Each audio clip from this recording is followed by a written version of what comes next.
Islamic State, as we've been saying, say the two people who massacred 14 in a San Bernardino were supporters. They made the declaration in an online radio broadcast 3 days after the mass shooting in Southern California. It comes as the spotlight is cast on our role in the global fight against ISIS. Otago University international relations expert Robert Patman joins me now.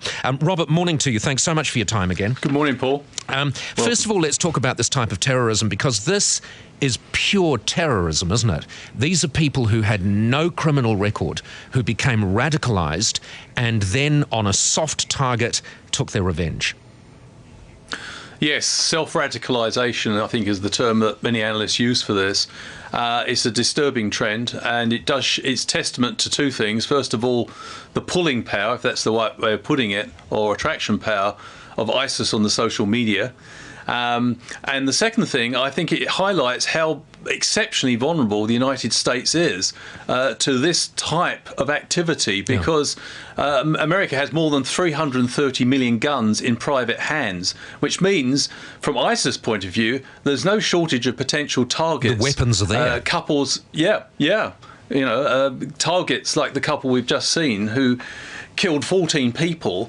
There must be other people who are also ISIS sympathisers, and that's the big difference, Paul, between a country like the United States and, say, New Zealand. There'll be ISIS sympathisers here, but their access to guns will be much less easy than it is in the United States. Nonetheless, as I say, this is pure terrorism, isn't it? Because how do you actually secure against it? I mean, these two, even if we can believe them, their closest family members had no idea they'd become radicalised. They had no idea they had these kind of weapons. What kind of security measures take account of that?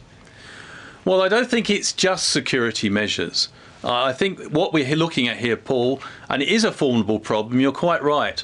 There's no easy solution here, but I think it's a multifaceted strategy. Yes, we have to go after the source, which is ISIS, and that involves airstrikes and perhaps troops on the ground. I think that's an issue that's got to be dealt with. But it also is a political struggle. We have to have a powerful counter narrative, both within the Islamic world and within the Western world. We shouldn't be defensive about the virtues of freedom and democracy, and we must make the point clearly to people like this that the message being given by ISIS is authoritarian and repressive and repugnant, but it's the antithesis of everything we stand for. One other point, Paul, I think countries like New Zealand, Britain and the US have to make it clear to Saudi Arabia that their funding and support for radical Islamist fundamentalist groups in countries like Syria has got to stop.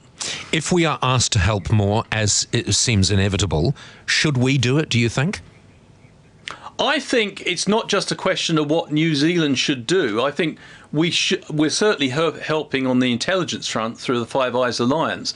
And I wouldn't be surprised if we incrementally increase our military assistance program. But I think we're on the Security Council.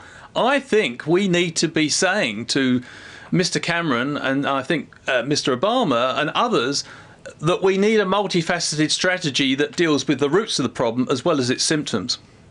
I thank you so much for joining us again with your very sensible words. Thank Robert you. Patman, Otago University international relations expert. And I particularly liked Robert's comment. We should not be defensive when it comes to, for want of a better term, promoting freedom and democracy. We mustn't be politically correct about it. We mustn't be defensive.